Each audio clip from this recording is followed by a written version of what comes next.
today we're going back to the future. I'm going to be talking about nuclear energy today, and because it is coming back. And it's funny, I was listening to the news this morning, and they were talking about nuclear energy, and I'm like, how timely can I be? So even though they thought it was going to go away, it actually is coming back in full force. So we'll talk about that in a little bit.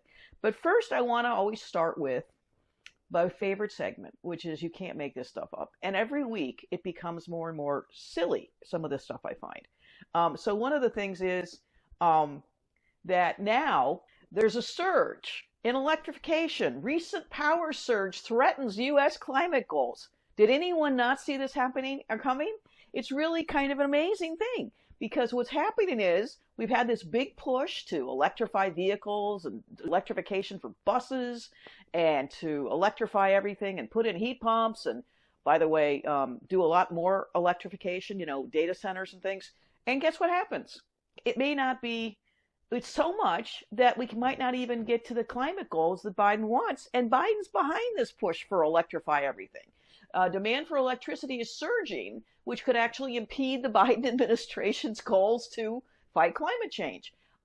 This is according to the New York Times, which wouldn't be a place that I thought would actually point out the paradoxical policy that Biden is pursuing. And the Boston Consulting Group, which is a really smart think tank, said that electricity demand for data centers is accepted to triple by 2030, and the equivalent of electricity used for 40 million homes. Now, data centers are seen as a great way to create jobs in rural communities, but they also use an awful lot of energy. So does AI, which I've talked about in previous shows. According to the vice president of the integrated grid at EPRI, which is the Electric Power Research Institute, Daniel Brooks said, the numbers we're seeing are pretty crazy.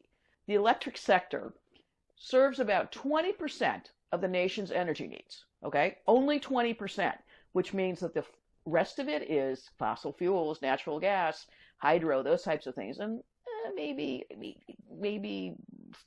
solar and nuclear and wind. But it said the figure will likely need to rise to 40 to 60% by 2050 to reach their decarbonization goals set by Joe Biden.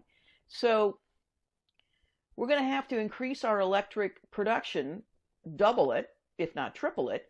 And then utilities then are saying, well, how are we going to supply all this new electricity, this demand?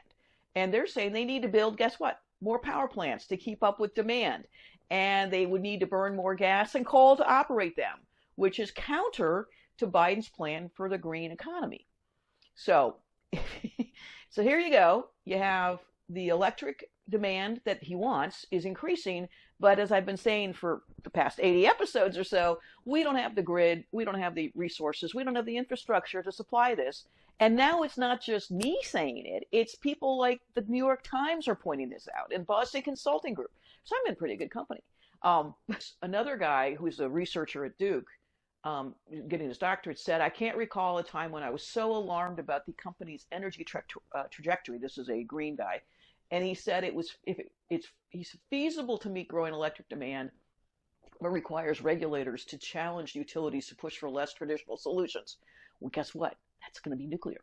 Utility executives explain that gas is needed to back up wind and solar, which don't always operate all the time. And as one, Aaron Mitchell, the vice president of planning at Georgia Power, where they do have a nuclear plant, by the way, we need to meet our customers' needs at all times, even when renewable resources might not be providing energy. Got ahead of myself. See, guess what? Everything that I've been saying is true. It's sort of like, it's not surprising because it just makes sense. We have a demand for electricity, and solar and wind ain't going to meet it. Where are we going to go? Well, we'll talk about nuclear in a minute. And so this is the other story that caught my attention, and I just couldn't stop scratching my head. Apparently, clean energy tax breaks are actually going to start burning wood pellets in the United States to supply power in Europe.